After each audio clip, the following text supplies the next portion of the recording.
Bulletin का बाकायदा आगाज करेंगे और सबसे पहले आपको बताएं कि शहर की ओपन मार्केट में महंगाई का तूफान। अशियाए जरूरिया मजीद महंगी हो गई। अकबरी मंडी में 50 किलोग्राम चीनी का थैला 50 रुपए मजीद महंगा हुआ। डब्बे वाला दूध भी 20 रुपये फी लीटर महंगा होकर 240 रुपये फी लीटर हो गया है। मजीद जानते हैं शहजाद खान अब्दाली से। जी शहजाद, बताइएगा और कौन कौन से आइटम्स हैं जिनकी कीमतों में इजाफा हुआ है। जी बिल्कुल, एक जानब शहर की ओपन मार्केट से सस्ता आटा जो है वो गायब हो चुका है, बिल्कुल नापैद होता हुआ दिखाई दे रहा है। तो वहीं दूसरी जानब दीगर अशियाए ज़रूरिया की कीमतें भी बढ़ने का सिलसिला जारी है, उनकी कीमतें कहीं रुकने का नाम नहीं ले रही। आज अकबरी मंडी में 50 किलोग्राम चीनी का थैला जो है वो 50 रुपये मज़ीद महंगा हो गया है, जिसके बाद उसकी नई कीमत 4550 रुपये सामने आई है। और अकबरी मंडी के अंदर होलसेल चीनी की कीमत 90 रुपये से बढ़कर 91 रुपये यानी 1 रुपया फ़ी किलोग्राम बढ़ चुकी है। और शहर की ओपन मार्केट में भी अब चीनी महंगी होने का खदशा पैदा हो गया है। शहर की ओपन मार्केट के अंदर अब चीनी जो है वो 95 रुपये फ़ी किलोग्राम में मिल रही थी। पहले मंडी से जो थी वो 90 रुपये थी और ओपन मार्केट में 95 थी। अब चूँकि मंडी में 91 रुपये है तो खदशा ये जाहिर किया जा रहा है कि 1 से 2 रुपये ओपन मार्केट के अंदर भी बढ़ जाएंगे। इसी तरह जो दूध का डिब्बे वाला दूध है उसकी कीमत में 20 रुपये फ़ी लीटर का इजाफा रिकॉर्ड किया गया है। डिब्बे वाला दूध 220 रुपये फ़ी लीटर के हिसाब से सार्फिन को मिल रहा था और अब उसकी कीमत में 20 रुपये का इजाफा देखा गया है। अब ये सार्फिन को 240 रुपये फ़ी लीटर के हिसाब से मिल सकेगा। ओपन मार्केट में सार्फिन ये कहते हैं कि हुकूमत जो है वो अपनी सियासी लड़ाइयाँ लड़ने में मगन है और ओपन मार्केट के अंदर बुनियादी अशिया ज़रूरिया या तो मिल नहीं या उनकी कीमतें बढ़ने का सिलसिला जारी है। हुकूमत खुदारा उनके हाल पर रहम करे और ओपन मार्केट में बुनियादी अशिया ज़रूरिया की कीमतों को कंट्रोल करे ताकि आम आदमी आसानी से अपना गुजर बसर कर सके। बहुत शुक्रिया शहजाद खान अब्दाली हमारे साथ अपडेट कर रहे थे। बोर्ड ऑफ रेवेन्यू का आइंदा मुफाद आमा के लिए अराजी एक्वायर करने के हवाले से बड़ा फैसला। मुफाद आमा के मनसूबों के लिए मार्केट प्राइस के मुताबिक लैंड एक्वायर की जाएगी। अभी आपको बताएं कि डिस्ट्रिक्ट कलेक्टर्स को मार्केट वैल्यू के मुताबिक अराजी की बर वक्त अदायगियां भी करना होंगी और लैंड एक्विजिशन केसेस को फिलफौर निपटाया जाए। SMBR की DCs को हिदायत सामने आई है और मजीद रिपोर्ट पेश करने की भी हिदायत की गई है। राव दिलशाद हमारे साथ मौजूद हैं, उनसे जानेंगे। राव दिलशाद, बताइएगा इस हवाले से अहम इजलास हुआ है, क्या फैसले किए गए? बिल्कुल रिदा, जब भी किसी मुफाद आमा के प्रोजेक्ट के लिए अराजी एक्वायर की जाती थी तो DC रेट के मुताबिक या उससे कम जो मुतासिन थे उनको अदायगी की जाती थी। लेकिन अब बोर्ड ऑफ रेवेन्यू की जानिब से ये फैसला फुल बोर्ड इजलास में किया गया है कि आइंदा मुफाद आमा के लिए जहाँ भी अराजी एक्वायर करना मकसूद होगी वहाँ पर मार्केट रेट के मुताबिक, जो कि लाहौर हाई कोर्ट का फैसला भी है इस संबंध में, उस पर अमल दरामद को यकीनी बनाया जाएगा और district collectors DC rate value के बजाय अब मार्केट रेट पर अराजी जो है वो एक्वायर करने के पाबंद होंगे। लैंड एक्विजिशन के जो केसेस हैं उनको फिलफौर निपटा। ठीक है राव दिलशाद, बहुत शुक्रिया आपका।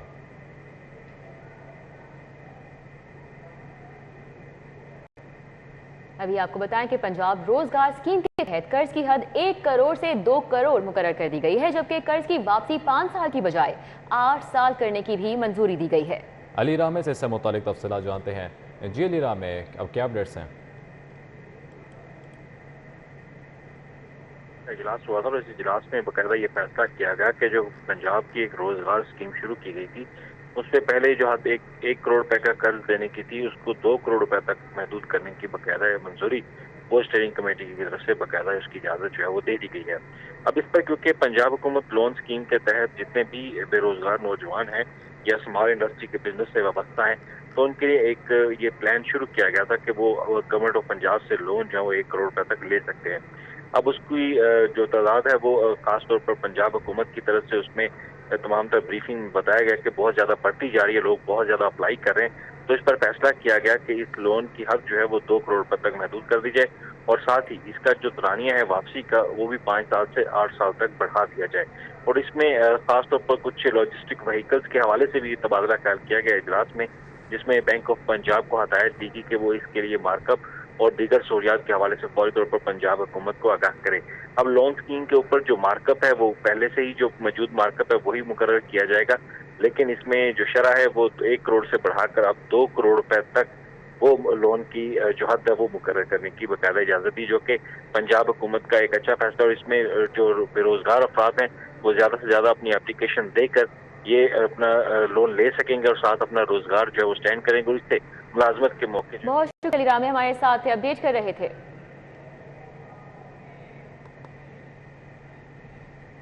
एलडीए शोबा मेट्रोपॉलिटन विंग की गैर कानूनी सोसाइटीज पर गिरफ्त। कमजोर एलडीए नाअहली से रूडा कंट्रोल एरिया में 37 गैर कानूनी स्कीमें बनवा दी। दुर नायाब हमारे साथ मौजूद हैं, तफसीलात उनसे जानेंगे। दुर नायाब, आगाह कीजिएगा। अथॉरिटी जिसका शोबा मेट्रोपॉलिटन प्लानिंग लाहौर के अंदर जितनी भी गैर कानूनी स्कीमें हैं या कानूनी स्कीमें हैं उनका जिम्मेदार होता है। इनकी मुसलसल गिरती हुई जो कारकर्दगी है और काम की जो गिरफ्त कमजोर होती नजर आ रही है, इसकी वाजिया मिसाल है कि इन्होंने रूडा के कंट्रोल एरिया जो कि अब डिफाइन हुआ है, उससे पहले अगर बात की जाए तो वहाँ पे 37 गैर कानूनी स्कीमें बनवा दी और इसमें मिली भगत इस तरह से जराये के मुताबिक साफ नजर आती है कि वहाँ पे गैर कानूनी स्कीमों पर ना परीक्षण किया गया और ना ही किसी किस्म की कार्रवाई की गई, बल्कि यह स्कीमें परवान चढ़ती रही।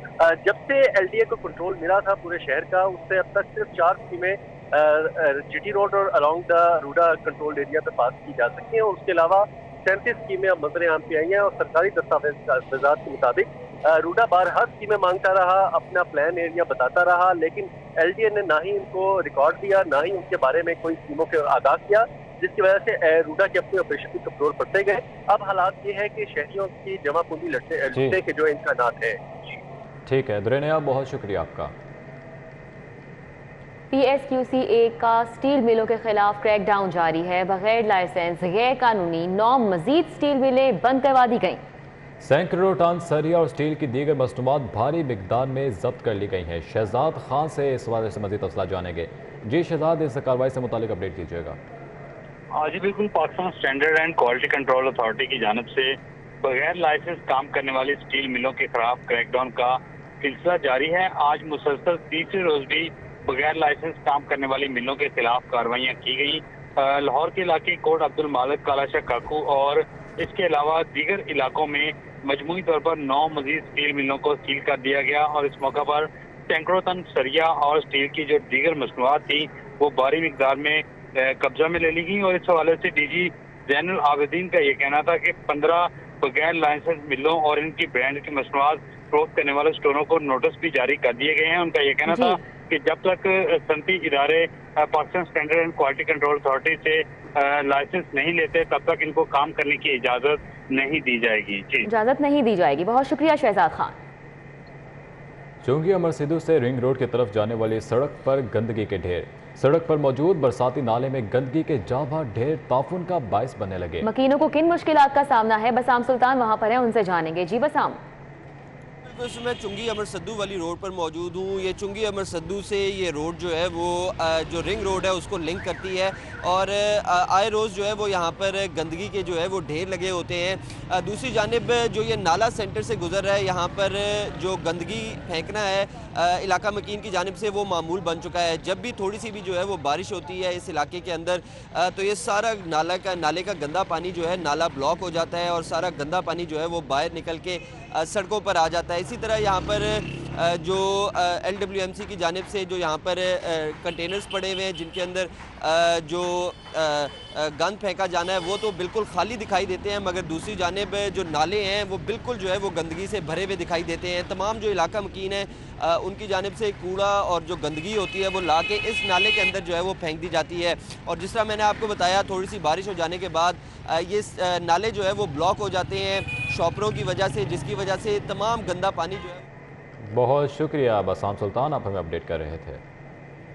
मेन शाहराहों पर तजावुजात बदस्तूर कायम। हाजी कैंप के करीब मेन रोड पर कई फुट तक तजावुजात फैल गईं और इस आर्जी तजावुजात के बायस ट्रैफिक की रवानी बुरी तरह मुतासिर है। इस वक्त वहाँ पर क्या सूरत हाल है, जानेंगे कलीम अख्तर से। जी कलीम।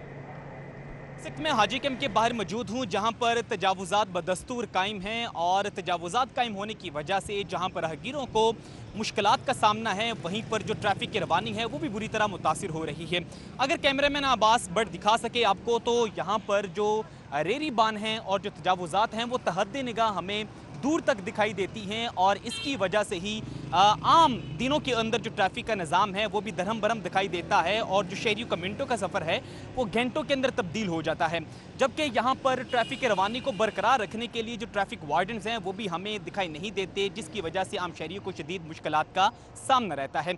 ये एम्प्रेस रोड के ऊपर एक गवर्नमेंट स्कूल भी वाक़ है जो कि ततीलात के से हट कर जो रोज़ाना की बुनियाद के ऊपर स्कूल की जानिब बच्चे आते हैं उन्हें भी आने जाने में शदीद मुश्किलात का सामना रहता है। जबकि आम पब्लिक के लिए जो सर्विस रोड के ऊपर स्पीडो बस दौड़ती है उसका भी यहाँ पर स्टेशन कायम है और इस स्टेशन पर भी जो रेरीबान हैं वो यहाँ पर खड़े हुए हैं, जिसकी वजह से जो बस का स्टॉप है वो मेन रोड के मिड में ही करना पड़ता है, जिसकी वजह से जो ट्रैफिक है वो भी बुरी तरह मुतासिर होती है। और जो आम शहरी ट्रैफिक की रवानी बुरी तरह मुतासिर है। बहुत शुक्रिया कलीम अख्तर।